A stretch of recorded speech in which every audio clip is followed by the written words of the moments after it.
What is it you would see, if aught of woe or wonder? Cease your search, and let me speak to the yet unknowing world how these things came about. So shall you hear of carnal, bloody, and unnatural acts, of accidental judgments, casual slaughters, of deaths put on by cunning and forced cause, and in this upshot, purposes mistook fallen on the inventors' heads. All this can I truly deliver.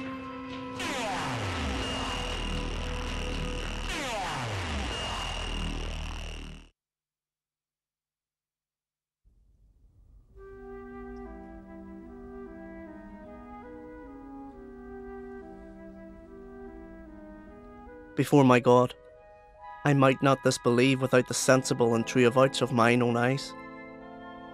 2 nights together had these gentlemen, Marcellus and Bernardo, on their watch in the dead waste and middle of the night, been thus encountered. A figure, like the king that's dead, appears before them, and with solemn march goes slow and stately by them. Thrice he walked, by their oppressed and fear-surprised eyes, whilst they, distilled almost to jelly with the act of fear, stand dumb and speak not to him. What? Has this thing appeared again tonight? I have seen nothing. Horatio says 'tis but our fantasy. This to me in dreadful secrecy impart they did, and I with them the 3rd night kept the watch. Whereas they had delivered, both in time, form of the thing, each word made true and good. The apparition comes. Last night of all, Marcellus and myself, the bell then beating 1. Peace! Break thee off! Look where it comes again! Same figure like the king was dead. Horatio, speak to it! Stay! Speak! Speak! I charge thee, speak! 'Tis gone, and will not answer. How now, Horatio? You tremble and look pale. Is not this something more than fantasy? What think you on it? 'Tis strange. A mote it is to trouble the mind's eye. In the most high and palmy state of Rome, a little ere the mightiest Julius fell, the graves stood tenantless, and the sheeted dead did squeak and gibber in the Roman streets. I think it be no other, but even so, well may it sort that this pretentious figure comes on through our watch. So like the king that was and is the question of these wars. Soft. Behold. Look where it comes again. Stay! Illusion! Stay and speak! But even then the morning cock crew loud, and at the sound it shrunk in haste away and vanished from our sight. I was about to speak when the cock crew. And then it started, like a guilty thing upon a fearful summons. Break we our watch up, and by my advice let us impart what we have seen tonight unto young Hamlet. For upon my life, this spirit, dumb to us, will speak to him. Let's do it, I pray. For I this morning know where we shall find him most conveniently. In what particular thought to work I know not, but in the gross and scope of my opinion, this bodes some strange eruption to our state.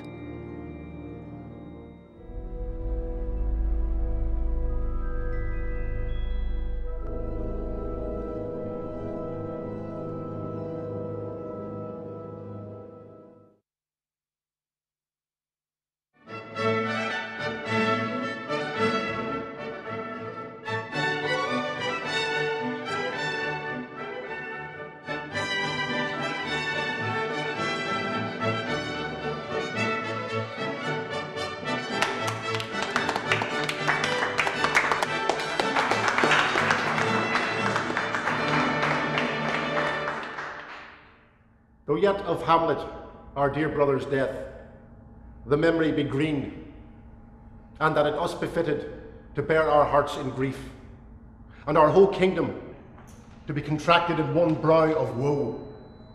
Yet so far hath discretion fought with nature, that we, with wisest sorrow, think on him, together with remembrance of ourselves. Oh God, a beast that wants discourse of reason would have mourned longer. Therefore, our sometime sister, now our queen, we have, as 'twere with a defeated joy, with an auspicious and a dropping eye, with mirth in funeral and dirge in marriage, in equal scale weighing delight and dole, taken to wife. O most wicked speed, to post with such dexterity to incestuous sheets. Nor have we herein barred your better wisdoms, which have freely gone with this affair along. For all our thanks.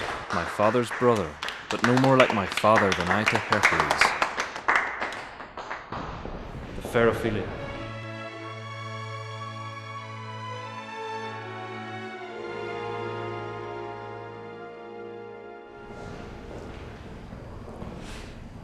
That is Laertes, a very noble youth. Mark. And now, Laertes, what's the news with you? You told us of some suit. What is it, Laertes? My dread lord, your leave and favour to return to France. Have you your father's leave? What says Polonius? I do beseech you, give him leave to go. Take thy fair hour, Laertes. Time be thine, and thy best grace suspended at thy will.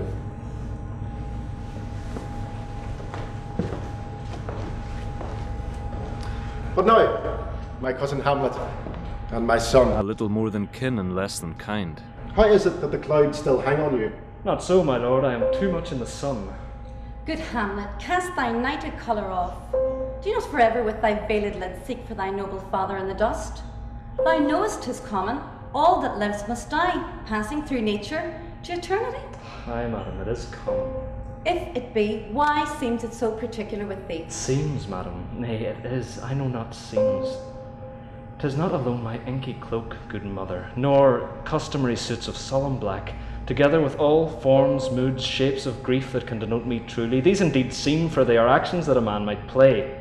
But I have that within which passes show, these but the trappings and the suits of woe. 'Tis sweet and commendable in your nature, Hamlet, to pay these morning duties to your father. But to persist in obstinate condonement is a course of impious stubbornness. 'Tis unmanly grief. We pray you, throw to earth this unprevailing woe, and think of us as of a father. For your intent in going back to school in Wittenberg, it is most retrograde to our desire. And we beseech you, bend you to remain here in the cheer and comfort of our eye, our chiefest courtier, cousin, and our son. Let not thy mother lose her prayers, Hamlet. I pray thee, stay with us. Go not to Wittenberg. I shall in all my best obey you, madam. Why, 'tis a fair and a loving reply. Madam, come. Frailty, thy name is woman. You are merry, my lord. Who, I? Aye, my lord. What should a man do but be merry? For look you how cheerfully my mother looks, and my father died within this 2 hours. Nay, it is twice 2 months, my lord. So long. My necessaries are embarked. Farewell. And sister, as winds give benefit, and convoy is assistant, do not sleep, but let me hear from you. Do you doubt that?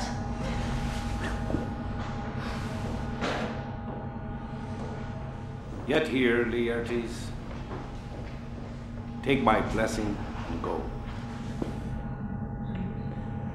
Most humbly do I take my leave, my lord. Go, thy servants tell. Farewell, Ophelia. And remember well what I have said to you. 'Tis in my memory locked, and you yourself shall keep the key of it. What is it, Ophelia, he hath said to you? So please you, something touching the Lord Hamlet. Marry, well bethought. 'Tis told me he hath very often of late given private time to you, and you yourself have of your audience been most free and bounteous. What is between you? Give me up the truth. He hath, my lord, of late made many tenders of his affection to me. Affection? Ha! You speak like a green girl, unsifted in such perilous circumstance. Doubt thou the stars are fire, doubt that the sun doth move, doubt truth to be a liar, but never doubt I love. Do you believe his tenders, as you call them? I do not know, my lord, what I should think. Marry, I'll teach you. Think yourself a baby, that you have taken these tenders for true pay, which are not sterling.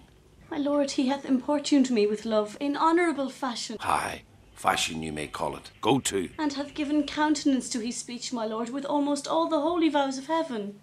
I do know when the blood burns, how prodigal the soul lends the tongue vows. I would not, in plain terms from this time forth, have you so slander any moment's leisure as to give words or talk with the Lord Hamlet. I shall obey, my lord.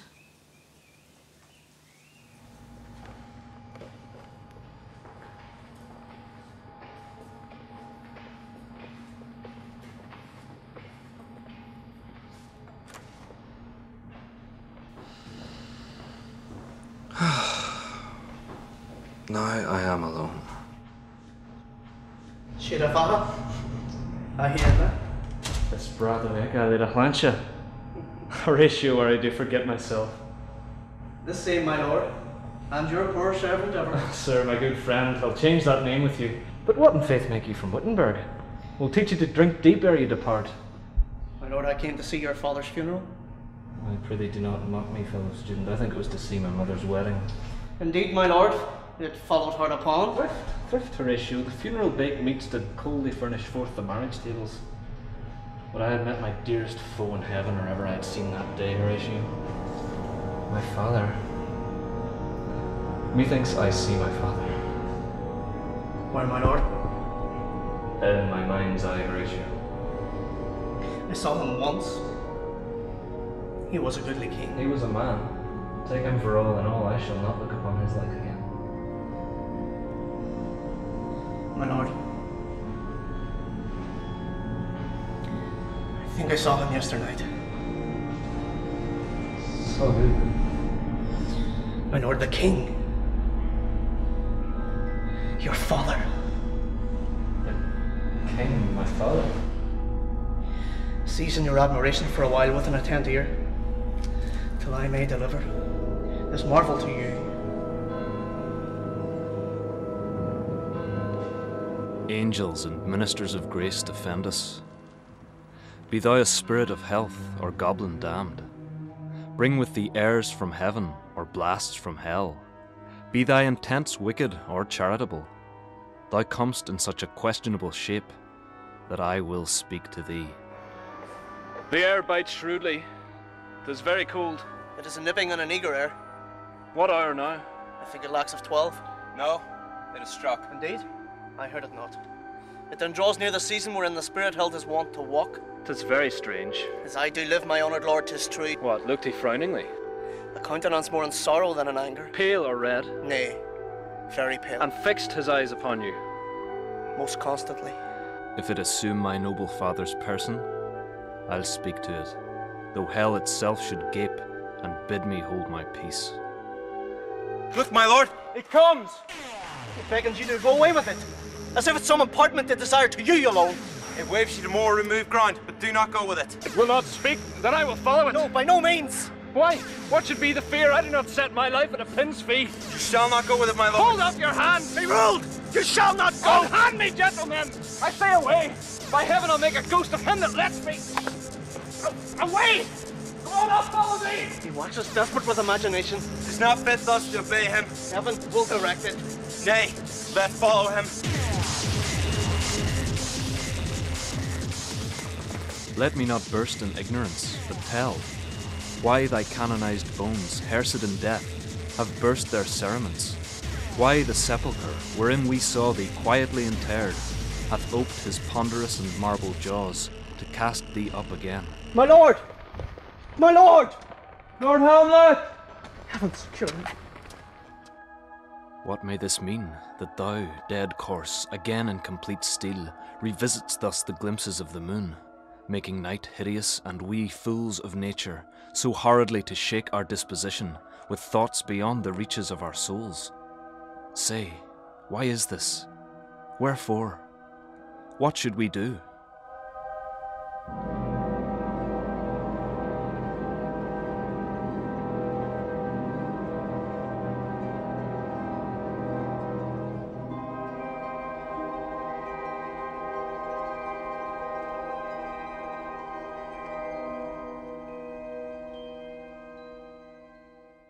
Hello, ho, ho, my lord!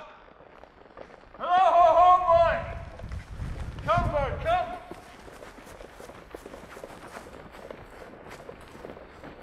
How is it, my noble lord? What news, my lord? Wonderful. Good, my lord. Tell it. No, you will reveal it. But I, my lord, by heaven. I say you then. What heart of man wants thinketh? But you'll be secret. Aye, by heaven, my lord. There's never a villain dwelling in all the land, but he's an arrant knave. There needs no ghost, my lord, to come from the grave to tell us this. Why, right, you're in the right. So, without more circumstance at all, I hold it fit that we shake hands and part.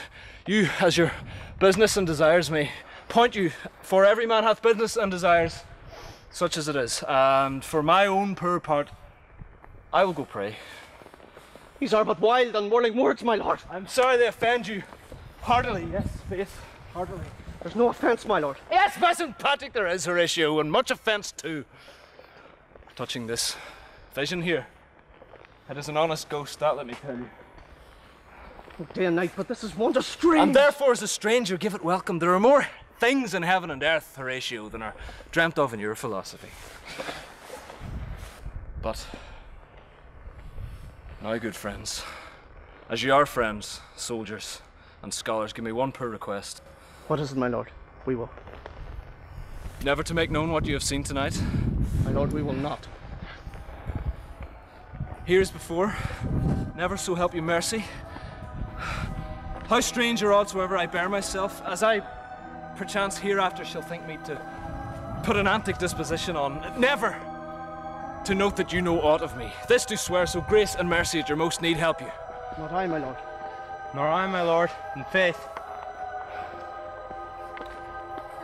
Let us go in together. And still your fingers on your lips, I pray you.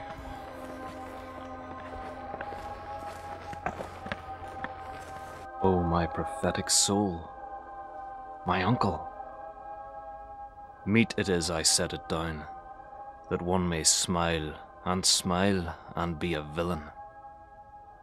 So, uncle, there you are. Now to my word, it is adieu, adieu. Remember me. I have sworn it.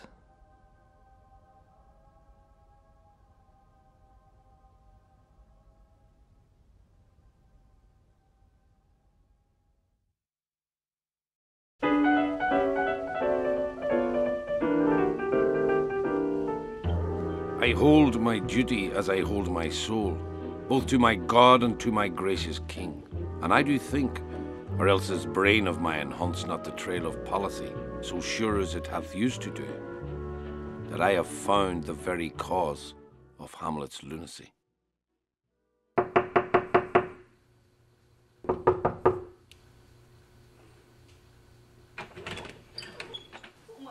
My lord, I've been so affrighted. With what, in the name of God? My lord, as I was sewing in my closet, Lord Hamlet, with his doublet all unbraced, pale as his shirt, his knees knocking each other, and with a look so piteous in purport, as if he had been loosed out of hell to speak of horrors, he comes before me. Mad for thy love? My lord, I do not know, but truly I do fear it. What said he?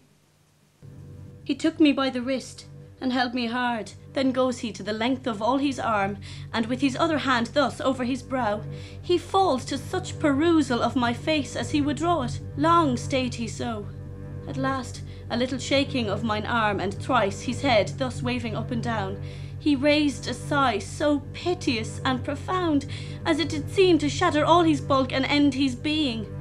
That done, he lets me go, and with his head over his shoulder turned, he seemed to find his way without his eyes, for out of doors he went, without their helps, and to the last bended their light on me. This is the very ecstasy of love, whose violent property fordoes itself, and leads the wool to desperate undertakings. What? Have you given him any hard words of late? No, my good lord, but as you did command, I did repel his letters and denied his access to me. That hath made him mad. What might you think when I had seen this hot love on the wing? If I had played the desk or table book, or given my heart a winking, mute and dumb, or looked upon this love with idle sight, what might you think? No, I went round to work, and my young mistress thus I did bespeak. Lord Hamlet is a prince out of thy star. This must not be. And then I precepts gave her, that she should lock herself from his resort, admit no messengers, receive no tokens. Which done, she took the fruits of my advice. And he, repulsed, a short tale to make, fell into a sadness, then into a fast, thence to a watch, thence into a weakness, thence to a lightness, and by this declension, into the madness wherein now he raves, and all we mourn for. How does my good Lord Hamlet? Well, God of mercy. Do you know me, my lord? Excellent. Well, you are a fishmonger. Not I, my lord. Then I would you were so honest a man. Honest, my lord. Aye, sir, to be honest as this world goes is to be one man picked out of 10,000. That's very true, my lord. For if the sun breed maggots in a dead dog, being a good kissing carrion. Have you a daughter? I have a daughter. Have while she is mine. Let her not walk in the sun. Conception is a blessing. But as your daughter may conceive, friend, look to it. How say you by that? Still harping on my daughter. Yet he knew me not at first. He said I was a fishmonger. He is far gone, far gone. And truly in my youth I suffered much extremity for love, very near this. Will you walk out of the air, my lord? Into my grave. Indeed, that is out of the air. How pregnant sometimes his replies are. A happiness that often madness hits on, which reason and sanity could not so prosperously be delivered of. I will leave him, and suddenly contrive the means of meeting between him and my daughter. My honourable lord, I will most humbly take my leave of you. You cannot, sir, take from me anything that I will more willingly part withal. Except my life. Fare you well, my lord. Though this be madness, yet there is method in it. Mad let us grant him then. And now remains that we find out the cause of this effect, or rather say, the cause of this defect. For this effect effective comes by cause. Thus it remains, and the remainder thus. Come, go we to the king. This must be known, which being kept close might move more grief to hide than hate to utter love. Come. You know sometimes he walks 4 hours together here. So he does, indeed. At such a time I loose my daughter to him, and be you and I behind a Norris then, mark the encounter. If he love her not, and be not from his reason fallen thereon, let me be no assistant for a state, but keep a farm and carters. We will try it.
My honoured lord! My most dear lord!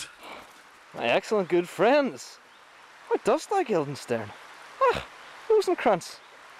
Good lads, how do you both? What's the news? None but the world's grown honest. Then is doomsday near.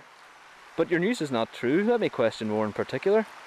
What have you, my good friends, deserved at the hands of fortune that she sends you to prison hither? Prison, my lord? Here's a prison. Then is the world one? A goodly one in which there are many wards, confines and dungeons, here being one of the worst. We think not so, my lord. Well then, 'tis none to you. For there is nothing either good or bad, but thinking makes it so. To me, it is a prison. Did he receive you well? Most like a gentleman, but with much fortune of his disposition. Niggard of question, but of our demands most free in his reply.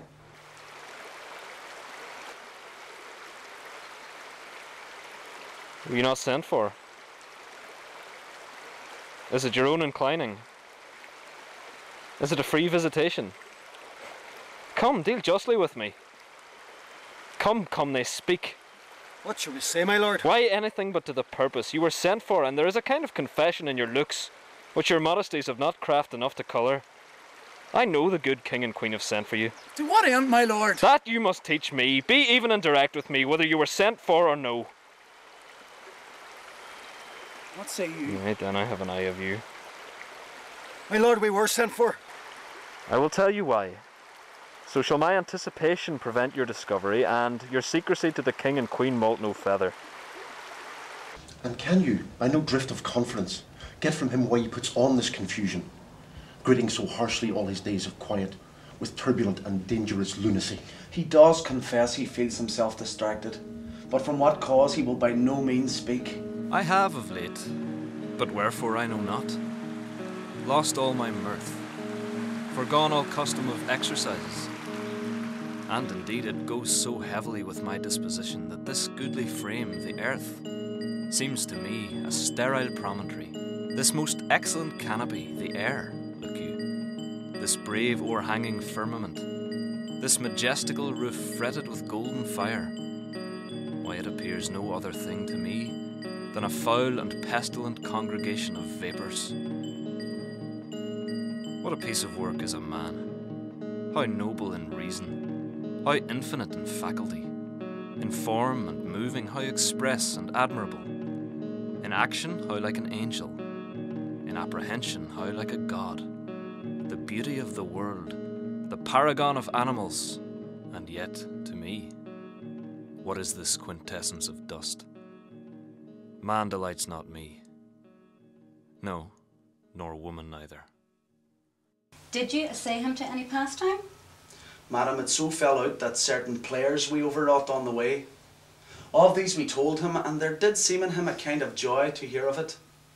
They are here about the court, and, as I think, they have already ordered this night to play before him. 'Tis most true, and he beseeches me to entreat your majesties to hear and see the matter. We courted them on the way, and hither are they coming to offer you service. He that plays the king shall be welcome. His majesty shall have tribute of me. Your hands, come then. You're welcome. But my uncle, father, and aunt mother are deceived. And what, my dear lord? I am but mad north-northwest. When the wind is southerly, I know a hawk from a handsaw.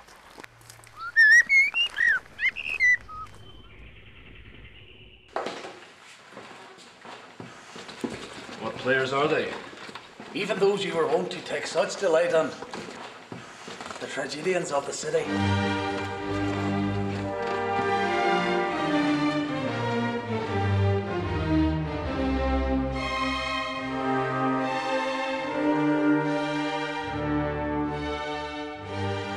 Anon, he finds him, striking too short of Greece.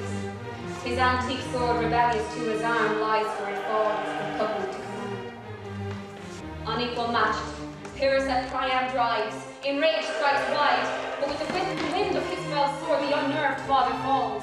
Then, sends Basilium, seeming to feel this blow, with flaming top stoops to his base, and with a hideous crash, takes prisoner Pyrrhus' ear, for lo, his sword, which was declining on the milky head of Reverend Priam, seemed in the air to stick, So as a painted tyrant, Pyrrhus stood, and like a neutral to his will and matter, did nothing.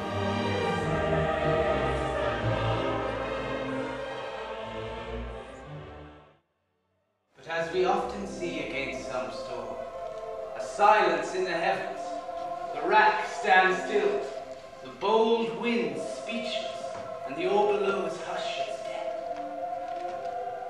Anon the dreadful thunder doth rend the region, so after Pyrrhus' pause, a rousing vengeance sets him newer work, and never did the Cyclops hammer fall on Mars' armor, forged for proof return with less remorse than Pyrrhus' bleeding sword now falls on Priam.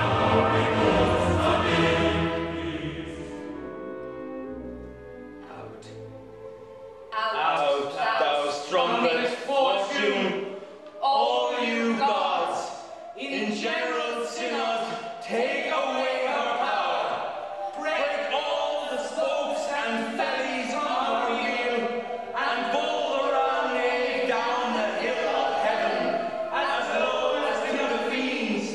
This is too long. It shall to the barbers with your beard. Prithee, say on. He's for a jig or a tale of bawdry, or he sleeps. Say on, come to Hecuba. But who? Who had seen the mobled queen? The mobled queen? That's good. Mobled queen is good. Run barefoot up and down, threatening the flames with visceral rune. A cloud upon that head where laid the diadem stood. And for a robe, about her lank and all o'er-teamed loins, in the alarm of fear caught up. Who this had seen, with tongue in venom steeped, against fortune's state, would treason have pronounced. But if the gods themselves did see her then, when she saw Pyrrhus make malicious sport, in mincing with his sword her husband's limbs, the instant burst of clamour that she made, unless things mortal move them not at all, would have made milk the burning eyes of heaven, and passion in the gods!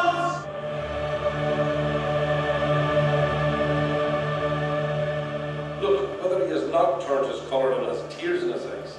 Pray you, no more. Will the king do this piece of work? And the queen too. Dost thou hear me, old friend? Can you play the murder of Gonzago? Aye, my lord. We'll have it tonight. You could, for a need, study a speech of some 12 or 16 lines, which I would set down and insert in it, could you not? Aye, my lord. Very well. Follow that lord, and look you, mock him not.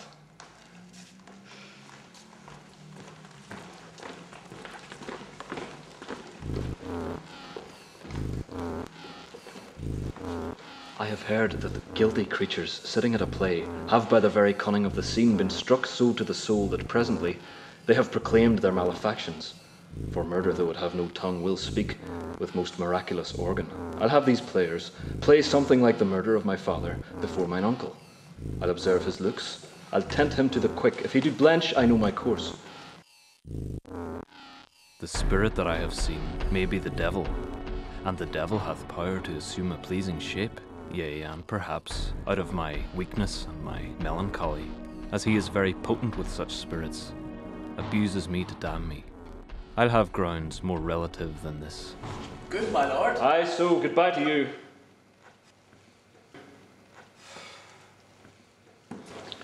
The play's the thing, wherein I'll catch the conscience of the king, and after, we will both our judgments join in censure of his seeming. Well, my lord, if he steal aught the whilst this play is playing, and escape detecting, I will pay the theft. It doth much content me to hear him so inclined. Good gentlemen, give him a further edge, and drive his purposes into these delights. We shall, my lord. Sweet Gertrude, leave us, for we have closely sent for Hamlet hither, that he, as 'twere by accident, may here affront Ophelia. Her father and myself, lawful espials, will so bestow ourselves that, seeing unseen, we may their encounter frankly judge, and gather by him as he has behaved, if it be the affliction of love or no that thus he suffers for. I shall obey you. And for your part, Ophelia, I do wish your good beauties be the happy cause of Hamlet's wildness. And so shall I wish your virtues will bring him to his wonted way again, to both your honours. And I wish it may. Ophelia, walk you here. Gracious, so please you, we will bestow ourselves. Read on this book, that show of such an exercise may colour your loneliness. We are oft to blame in this. 'Tis too much proved that with devotion's visage and pious action, we do sugar over the devil himself. Well, 'tis too true. I hear him coming. Let's withdraw, my lord.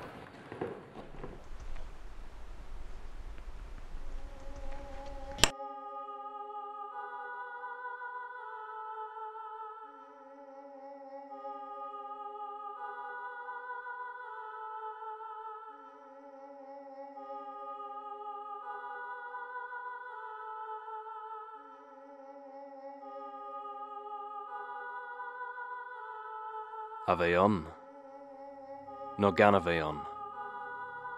She shin and kesht. Ke aku is ushla sin inchin. Glaku le kivlanchi is constaki na kinyana. No golin lek, le muer na murhi. Agus marial shin. An ruig a harorhu. Nil sawas a kolu. Shinawil. Agus mas lior an kolu shin. Le Jeru a hurlish and cra-cree, agus le trélacha is tribludzi and seal. Mar sin, is more as few mar rechak Níl sa was a colú, agus a colú héin ach brinlóid, Beidir. Sha, sí sin an aib. No a golú sin an wash, na brinlóidí a haku. Agus sin ar hlí na firinne, wanad siad stad asin. Sin an fa, a maran an tobastus a seal. No cé a hasú genia is jacrachtaí an seal. Aegor an tyranny, G vas an dinyard nosi, Leanne an gra latrami, Furkush an jlí, subtle wak na kuita, agus an drahidja a ayan an dunya fuinseach an surachan, nor a hocu leis a hunyas héin a wenchamak, le grash géin. Cé a hurad suas leis an anrú seo, le strahalt leis trí héal tertial, mar ac an ogla at a orin riveneer héal, an cheer sin an einid o nac villain tasjali bí, ogla a huran trína hélamaj, agus a hagin oran na trélacha at a ogin a hasú, shakas élu he canela nac will olas ogin orhu. Agus mar sin de Janan an conscious cloirí Ginalig, Tregan da duhasa an ruin, she a wanu ag snu a wan an sminav, agus na skeman a mora tabaktaha, Marial na smincha shaw, ni hagan shade agree. Soft you know. The fair Ophelia.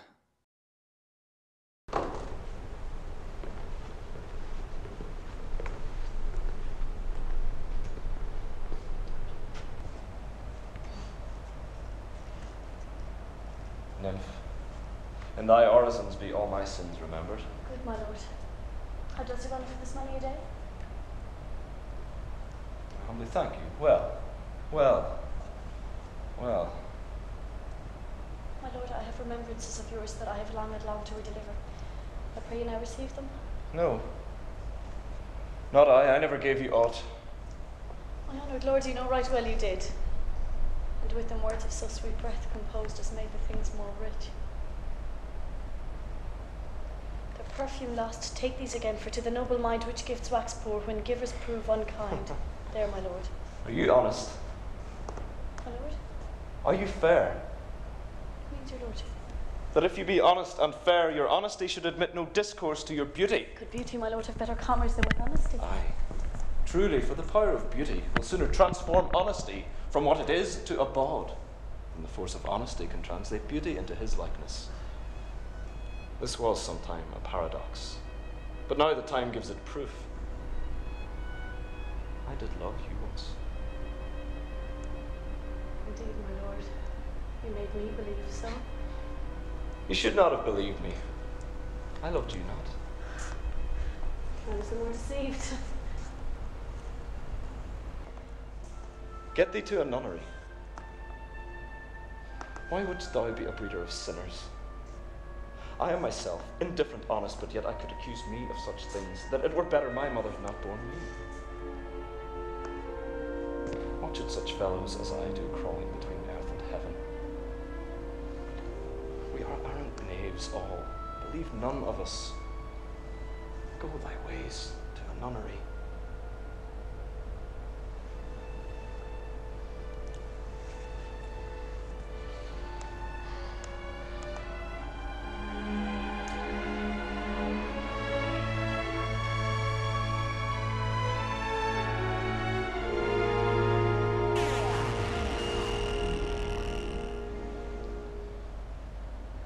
Where's your father? At home, my lord. Let the doors be shut upon him, that he may play the fool nowhere but in his own house. Farewell!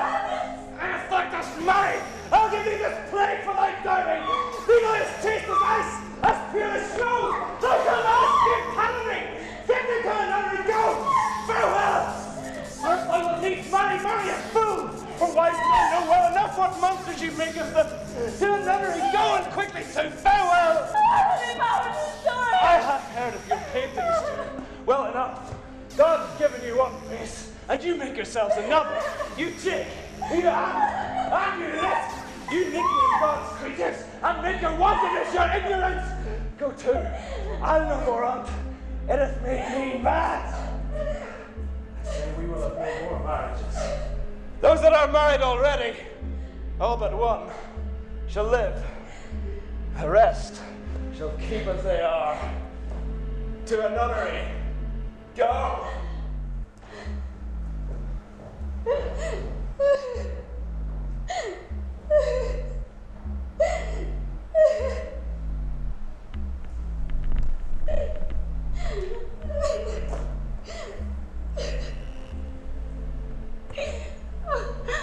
What a noble mind is hero enthroned. The courtiers, soldiers, scholars, eye, tongue, sword. The expectancy and rose of the fair state.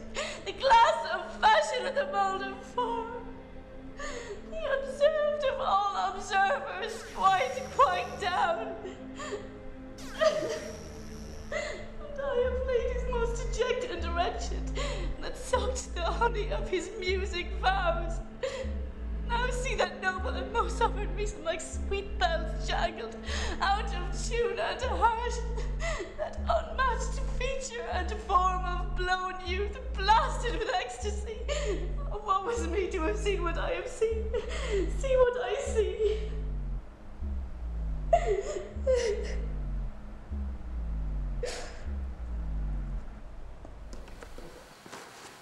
Love.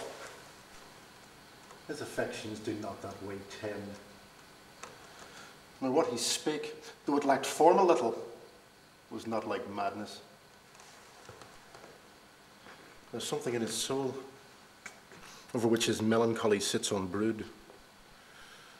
And I do doubt the hatch and the disclose will be some danger. For which to prevent? I haven't quick determination, thus set it down. He shall with speed to England.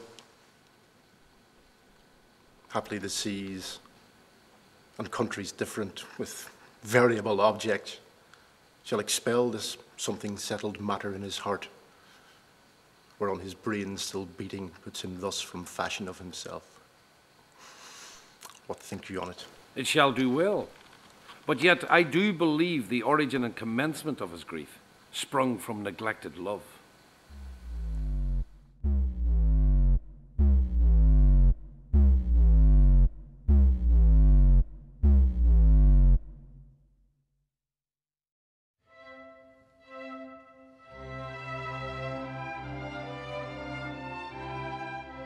There is a play tonight before the king.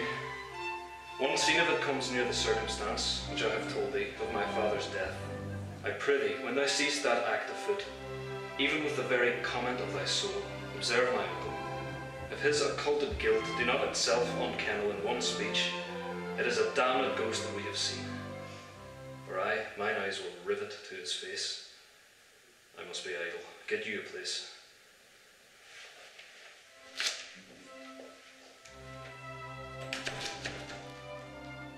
What do you call the play? The Mousetrap. Have you heard the argument?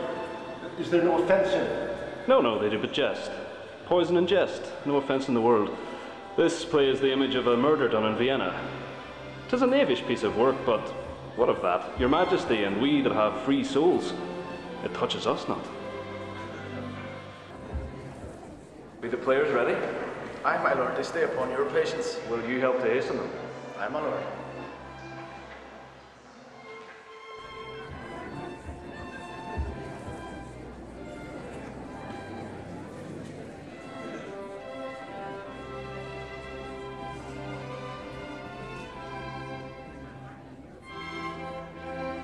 Come hither, my dear Hamlet, sit by me. No, mother. Here's metal more attractive. Lady, shall I lie in your lap? No, my lord. I mean my head upon your lap. Aye, my lord. Did you think I meant country matters? I think nothing, my lord. That's a fair thought, to lie between maids' legs. What is, my lord? Nothing.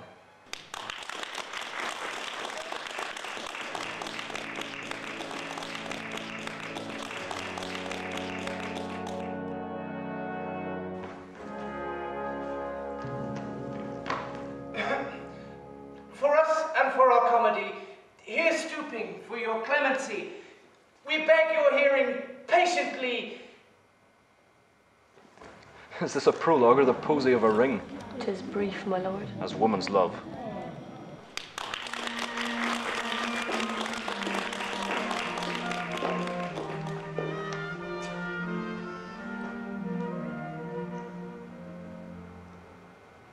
Full 30 times hath Phoebus' cart gone round, Neptune's salt wash, and Tellus' orbed ground, and 30 dozen moons with borrowed sheen about the world have times 12 30s been, since love our hearts, and Hymen did our hands unite commutual in most sacred bands.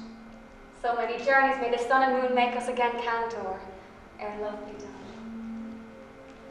Faith, I must leave thee, love, and shortly too. My operant powers their functions leave to do, and thou shalt live in this fair world behind, honoured, beloved, and happily one as kind. For a husband thou shalt Confound the rest. Such love must need be treason in my breast. In second husband let me be accursed. None wed the second, but who kill the first. Second time I kill my husband dead when second husband kisses me in bed. That's wormwood. I do believe you think what now you speak. But what we do determine, oft we break. This world is not for aye, nor 'tis not strange that even our love should with our fortunes change. So think thou wilt no second husband wed, but die thy thoughts when thy first lord is dead. Nor earth to give me food, nor heaven light. Sport and repose lock for me day and night. Both here and hence pursue me lasting strife. If once a widow ever I be wife. She should bring it now. 'Tis deeply sworn. Leave me here a while. My spirits grow dull, and fain I would beguile the tedious day with sleep. Sleep rock thy brain, and never come mischance between us twain.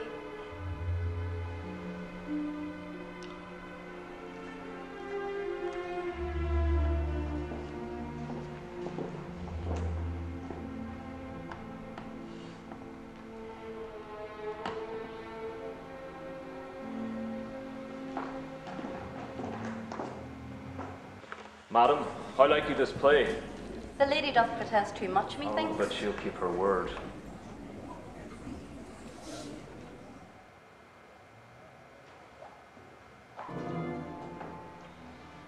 Thoughts black, hands apt, drugs fit, and time agreed. Confederate Caesar, else no creature see. Thou mixture rank, of midnight weeds collected, with Hecate's ban thrice blasted, thrice infected, by natural magic, and dire properties, unwholesome life usurps immediately. Poisons him in the garden for his estate. His name's Gonzago. You shall see anon how the murderer gets the love of Gonzago's wife. How fares my lord? Brighted with false fire. Give me some light! Away!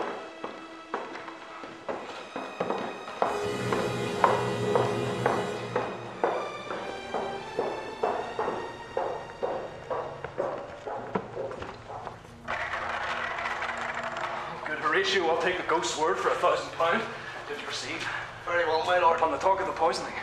Very well noted. Oh, here they come. Good, my lord, vouchsafe me a word of you.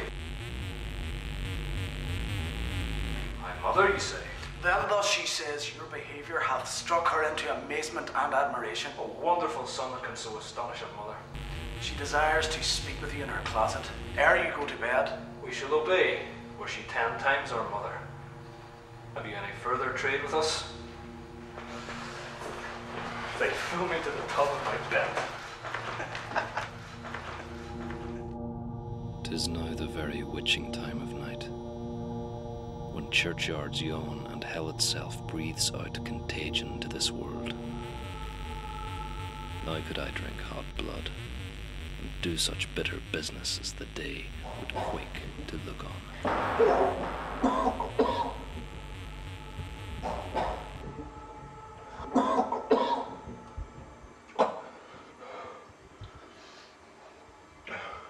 Oh, my offence is rank. It smells to heaven. Hath the primal eldest curse upon it. A brother's murder. But if this cursed hand were thicker than itself with brother's blood, is there not rain enough in the sweet heavens to wash it white as snow? Then I'll look up. My fault is past. But oh, what form of prayer can serve my turn? Forgive me my foul murder. I won't be pardoned and retain the offence. Try what repentance can. But can it not? Yet what can it when one cannot repent? All may be well.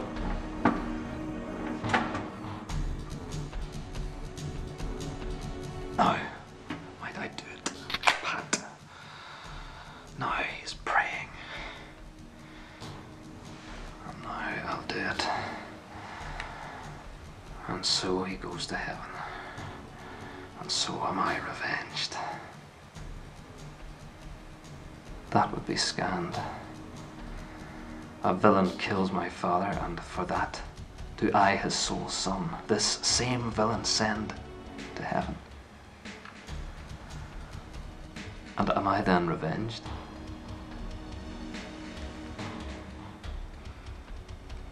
No.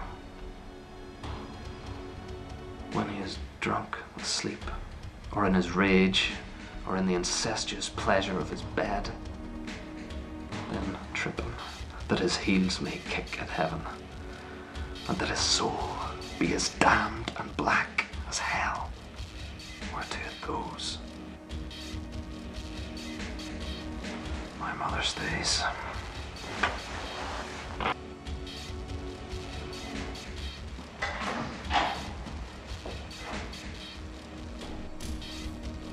My words fly up, my thoughts remain below. Words without thoughts never to heaven go.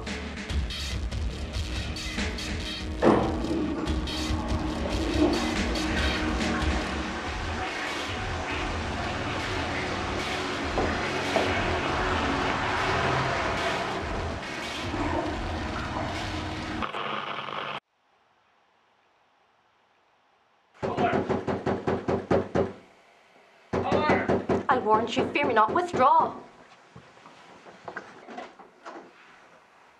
Now, Mother, what's the matter? Hamlet, thou hast thy father much offended. Mother, you have my father much offended. Come, you answer with an idle tongue. Go, you question with a wicked tongue. Why, how now, Hamlet? What's the matter now? Have you forgot me? No!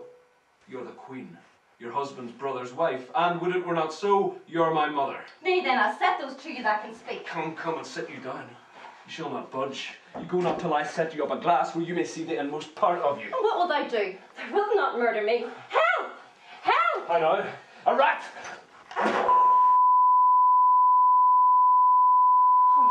What hast thou done? I know not. Is it the king?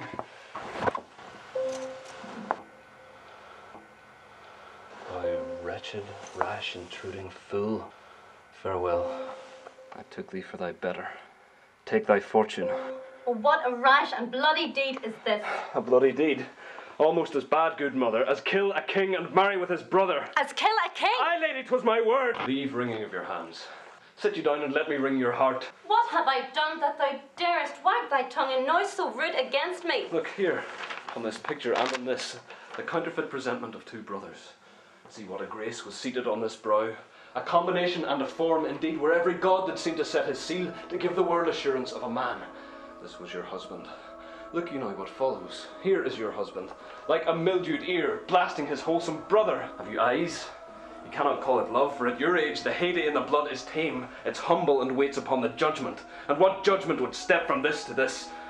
Eyes without feeling, feeling without sight, ears without hands or eyes, smelling, sans all, are but a sickly part of one true sense could not so mope.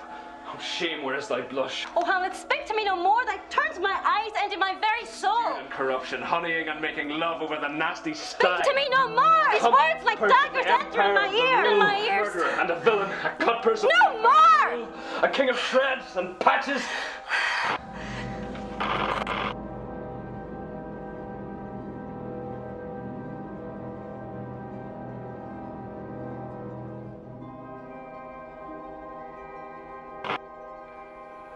Did you see nothing there? Nothing at all.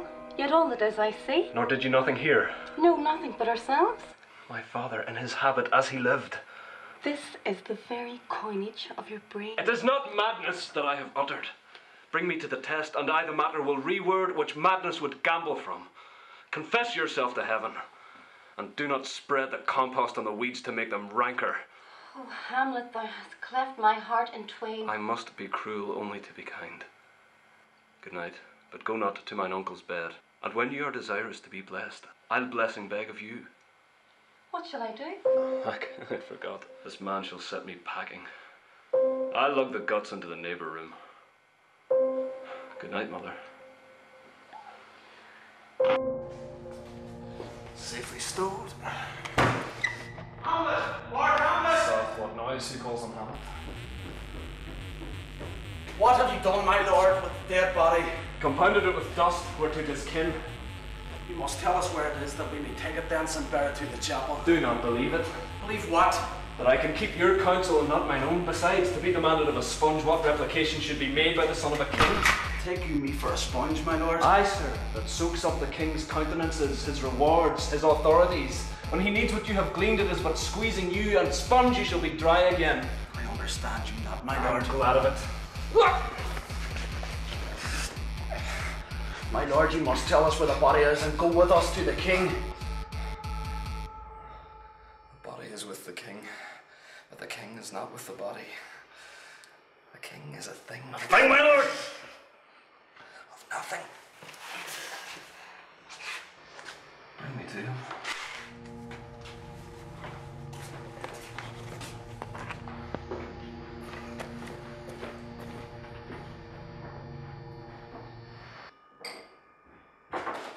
How now? What hath befallen? The body is bestowed, my lord, we cannot get from him. But where is he? Without, my lord, be guarded, to know your pleasure. Bring him before us. Oh, Guildenstern, bring him, my lord. How dangerous is it that this man goes loose? His liberty is full of threats to all. Alas, how shall this bloody deed be answered? It will be Leanne on us, whose providence should have kept short, restrained, young man. But so much was our love, we would not understand what was most fit. Now, Hamlet, where's Polonius? It's supper. It's supper. Where? Not where he eats, but where he is eaten. A certain convocation of politic worms are even at him. Your worm is your only emperor for diet. We fat all creatures else to fat us, and we fat ourselves for maggots. Your fat king and your lean beggars with variable service. 2 dishes, but to 1 table. Where is Polonius? In heaven. Send thither to see. But if your messenger find him not there, seek him in the other place yourself. But indeed, if you find him not within this month, you shall nose him as you go up the stairs into the lobby. Go, seek him there. You will stay till you come. Hamlet, this deed, for that especial safety, which we do tender as we dearly grieve for that which thou hast done. I'll send thee hence with fiery quickness. Therefore, prepare thyself. Here's what teach them, and everything is done for England. For England? Aye, Hamlet. Good. So is it, if thou used on purposes. I see a cherub that sees them. But come, for England, farewell, dear mother. Thy loving father. Mother? Mother and father is man and wife. Man and wife is one flesh. So, my mother. Come, for England. Follow him on foot, and have him hence tonight. Away, for everything is seen and done, that else means on the affair. Pray you, make haste, for the hectic in my blood he rages, and one must cure me.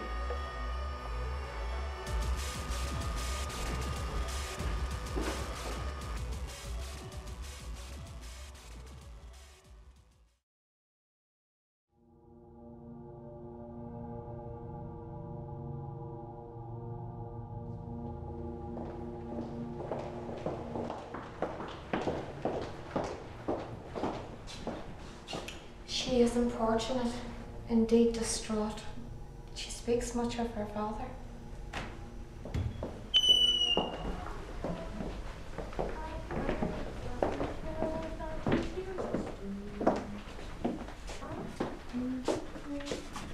Hi now, Ophelia. How do you, pretty lady? Well, God ill you. They say the owl was a baker's daughter. Lord, we know what we are, but not what we may be. God be at your table. Conceit upon her father. Oh, pray you, let's have no words of this! Pretty Ophelia. Indeed, Lord, without a no, don't make an end of it! Oh, gee, before you told me, you promised me to wed. Oh, Mrs. West. I would have done for my younger son. Thou wouldst not come to my bed. How long hath she been thus? I hope all will be well. We must be patient. But I cannot choose but weep to think they should lay him in the cold ground. My brother shall know of this. And so thank you for your counsel.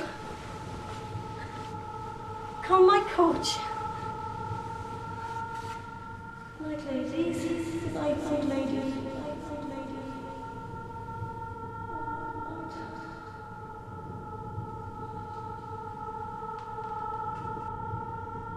Oh, this is the poison of deep grief. It springs all from her father's death. And now, behold, poor Ophelia, divided from herself and from her fair judgment, without the which we are pictures or mere beasts. Her brothers in secret come from France. The rabble call him Lord. They cry, choose we, Laertes shall be king. Caps, hand and tongues joined with Laertes shall be king. Laertes, king! Cheerfully on the false trail they cry. Fine, king. Give me my father! The double-blooded scamper kills me, bastard! Let him go, Gertrude. Fear not our person. Tell me, Laertes, why art thou thus incensed? Let him go, Gertrude. Where's my father? Dead. But not by him. Let him demand his fill. I can't be dead. I'll not be juggled with. But I am guiltless of your father's death, and am most sensibly in grief for it. It shall as level to your judgment, Pierce, as day does to your eye. Go your part. Make choice of whom your wisest friends you will, and they shall hear and judge twixt you and me. Direct collateral hand, they find us touched. We will our kingdom give, our crown, our life, and all that we call ours to you in satisfaction. If not, be you content to lend your patience to us, and we will jointly labour with your soul to give it due content. Let this be so. His means of death, his obscure funeral, no noble rite nor formal ostentation. Cry to be heard as 'twere from heaven and earth, that I must call it in question. So you shall. And where the offence is, let the great axe fall. What noise is that? I pray you, go with me.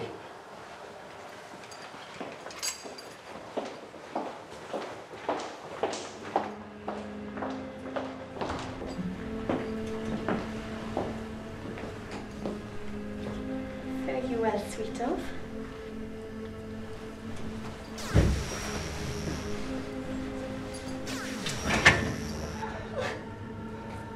Did you see this? Oh, Rose and May, dear maid, kind sister, sweet Ophelia, is it possible that a young maid's wits may be as mortal as an old man's life? Oh, there. There's rosemary. That's for remembrance. Pray you, love, remember.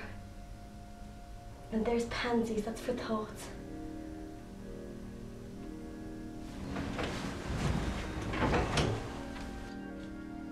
There's fennel for you and columbines. There's rue for you, and here's some for me. You must wear your rue with a difference. Here's a daisy. I would give you violets, but they withered all when my father died. They say he made a good end. God have mercy on his soul. And of all Christian souls, I pray God. God by you. A document in madness. Thoughts and remembrances fitted. And so, have I a noble father lost? A sister driven to desperate terms? Whose worth, if praises may go back again, stood challenger on the mount of all the age. For her perfections.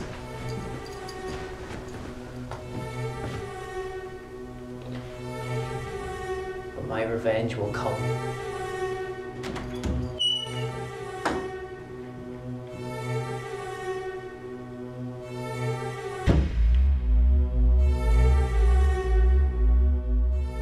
High and mighty, tomorrow shall I beg leave to see your kingly eyes, when I shall, first asking your pardon thereunto, recount the occasion of my sudden and most strange return. Rosencrantz and Guildenstern hold their course of England. Hamlet comes back. What would you undertake to show yourself your father's son in deed more than in word? To cut his throat in the church. No place indeed should murder sideshow lads. Let's further think on this.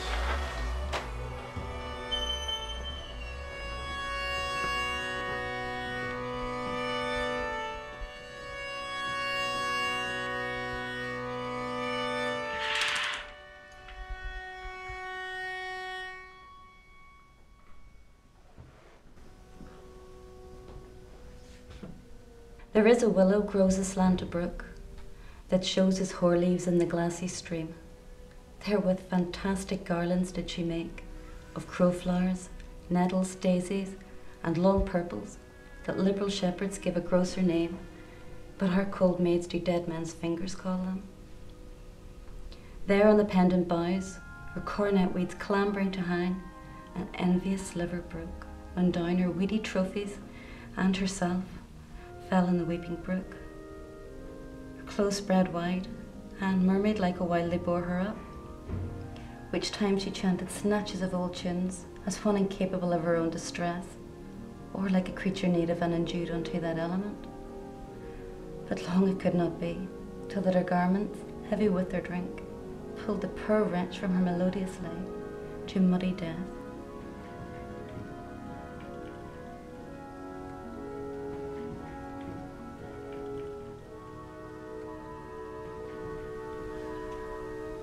Alas, then she is drowned.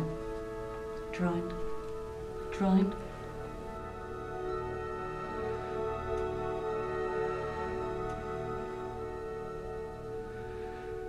Too much water hast thou, poor Ophelia. Therefore I forbid my tears. But yet it is our trick.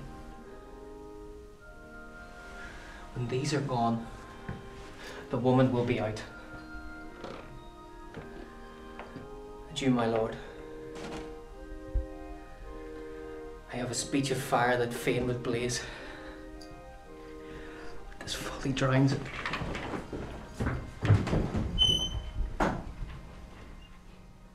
Let's follow, Gertrude. Much I had to do to calm his rage.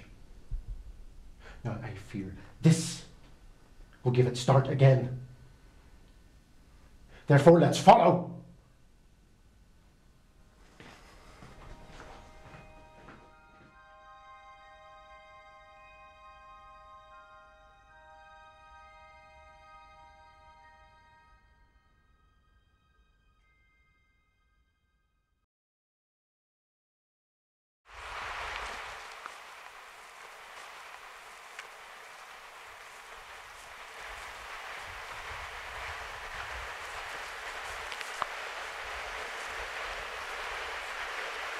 Whose grave is this, sir? Mine, sir. What man dost thou dig it for? No man, sir. What woman, then? None neither. Who is to be buried in it? One that was a woman, sir. But, rest her soul, she's dead. Absolute the knave is. How long hast thou been a grave maker? Of all the days in the year, it was the very day that young Hamlet was sent into England. Aye? Marry? And why was he sent into England? Why? Because he was mad. He shall recover his wits there, or if he do not, it's no great matter there. Why? It will not be seen in him there. There the men are as mad as he. How long will a man lie in the earth ere he rot? In faith, if he be not rotten before he die, as we have many pocky courses nowadays, that will scarce hold the lying in, he will last you some 8 year or 9 year. Here's a skull now. This skull has lain in the earth for years. Whose was it? Whose do you think it was? Nay, I know not. This skull, sir, was Yorick's skull, the king's jester. This? Even that. Let me see. Alas, for Yorick. I knew him, Horatio. A fellow of infinite jest, of most excellent fancy. He hath borne me on his back 1,000 times. And now how abhorred in my imagination is it? My gorge rises at it. Here hung those lips that I have kissed, I know not how oft. Where be your jibes now? Your gambols, your songs, your flashes of merriment that were wont to set the table on a roar? That skull had a tongue in it, and could sing once.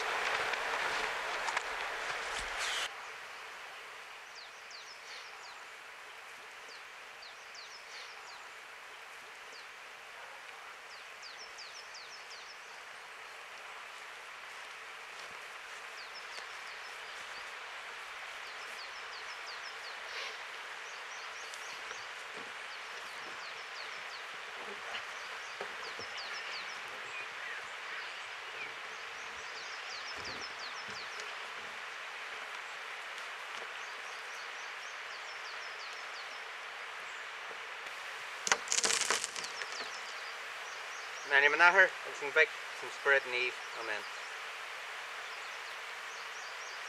Ceremony else?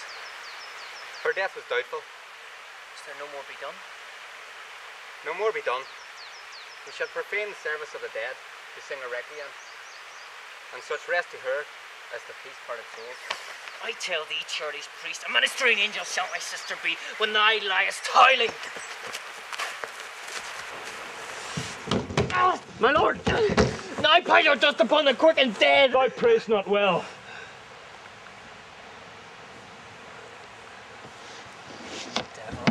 Thy soul! Pluck them asunder! Hamlet! Good my lord, be quiet! I loved Ophelia! 20,000 brothers with all their quantity of love could not make up my sum. What wilt thou do for her? Oh, he is mad! For love of God, forbear him! Show me what thou'lt do. Dost thou come here to whine? To outface me with leaping in her grave? Be buried quick with her, and so will I. What is the reason that you use me thus? I loved you ever. But it is no matter. Good Gertrude, set some watch over your son. I pray you, good Horatio, wait upon him.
So Guildenstern and Rosencrantz go to it? Why, man, they did make love to this employment. They are not near my conscience. It must be shortly known to him from England. What is the issue of the business there? It will be short. The interim is mine.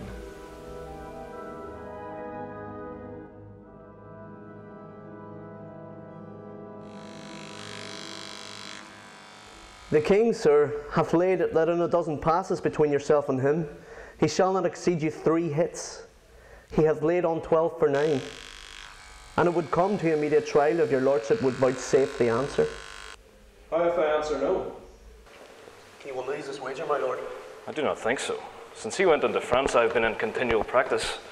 I shall win at the odds. What's his weapon? Rapier and dagger. That's 2 of his weapons, but well. The Queen desires you to use some gentle entertainment to Laertes before you fall to play. She well instructs me. But I am very sorry, good Horatio, that to Laertes I forgot myself. For by the image of my cause I see the portraiture of his. I'll court his favours, but sure the bravery of his grief did put me into a towering passion. Come, Hamlet, come. Take this hand from me. Give me your pardon, sir. I have done you wrong, but pardon it as you're a gentleman. I receive your offered love like love, and will not wrong it. I embrace it freely, and will this brother's wager frankly play. But thou wouldst not think how ill all is here about my heart. But it is no matter. Nay, good my lord. It is but foolery. But it is such a kind of gain-giving as would perhaps trouble a woman.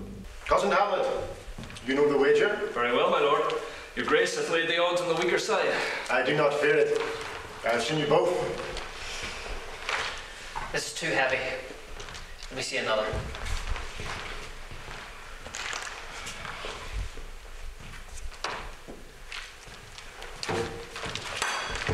If your mind dislike anything, obey it. I will forestall the repair hither, and say you are not fit. Not a whit. We defy augury. There's a special providence in the fall of a sparrow. If it be now, it is not to come. If it be not to come, it will be now. If it be not now, yet it will come. The readiness is all. Set me the stoups of wine upon that table. If Hamlet give the first or second hit, or quit in answer of the third exchange, the king shall drink to Hamlet's better breath. And in the cup, a union shall he throw, richer than that which 4 successive kings in the crown have worn. The king and queen and all are coming down. In happy time.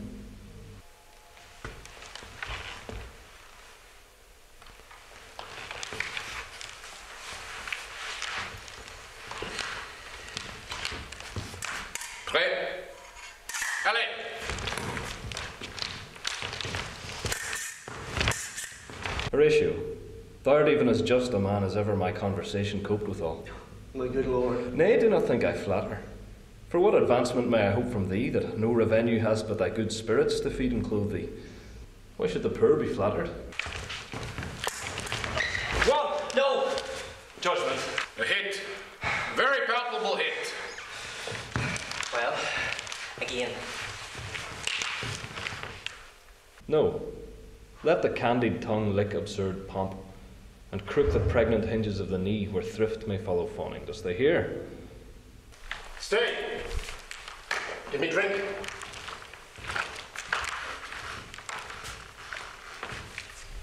Here's to your health. Hamlet, this pearl is thine. Give him the cup. I'll play this bout first. Set it by a while. Come. Since my dear soul was mistress of her choice, and could of men distinguish her election, she hath sealed thee for herself, for thou hast been as one in suffering all that suffers nothing, a man that fortune's buffets and rewards has taken with equal thanks. Another hit. What say you? Touch. A touch, I do confess. Our son shall win. He is fat and scant of breath. Here, Hamlet, take my napkins. Rub your brows. The queen who rises to your fortune. Good madam. Gertrude! Do not drink. I will, my lord. I pray you pardon me. I dare not drink yet, madam. By and by. Come, let me wipe thy face.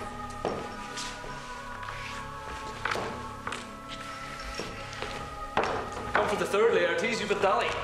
I pray you pass me with your best violence. I'm afeard you make a wanton of me. Say you so. And blessed are those whose blood and judgment are so well commingled that they are not a pipe for fortune's finger to sound what stop she please. Hark them! They are incensed! Nothing! North away! Have it at you now!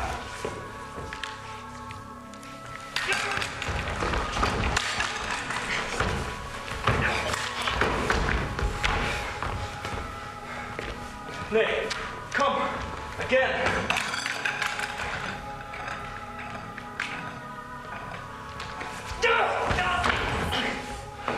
Give me that man that is not passion's slave, and I will wear him in my heart's core, aye, in my heart of hearts, as I do thee.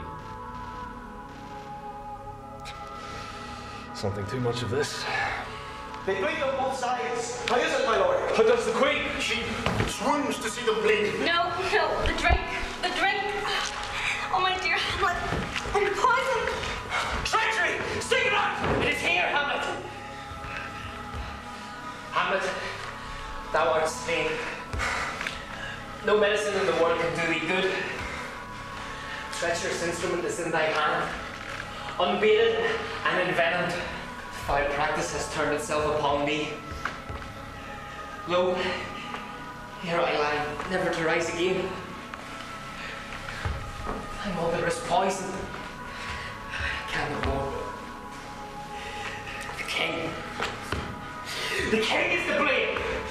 The point in venom too. Then venom, do thy work!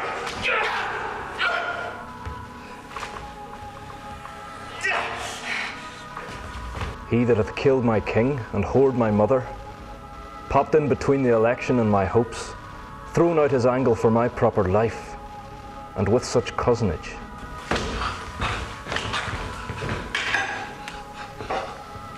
Oh, yet defend me, friends. I am but hurt.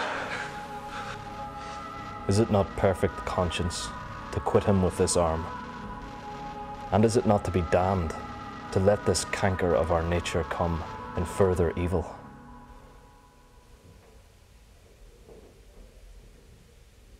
Here, thou incestuous, murderous, damned king, drink of this potion. Is thy union here? Follow my mother.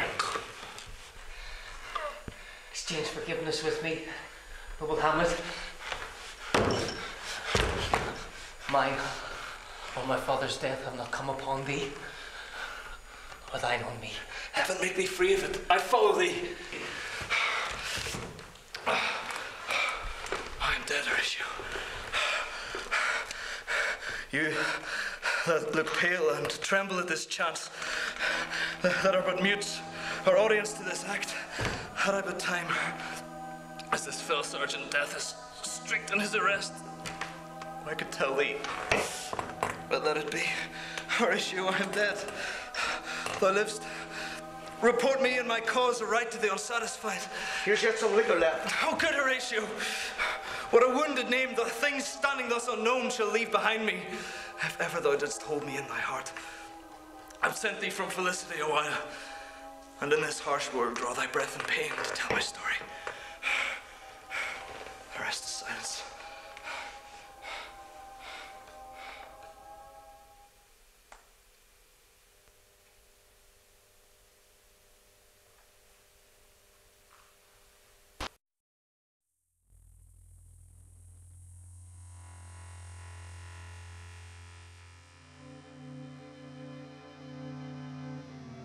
But look, the morn, in russet mantle clad, walks o'er the dew of yon high eastward hill.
Kläder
Stararur.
Shall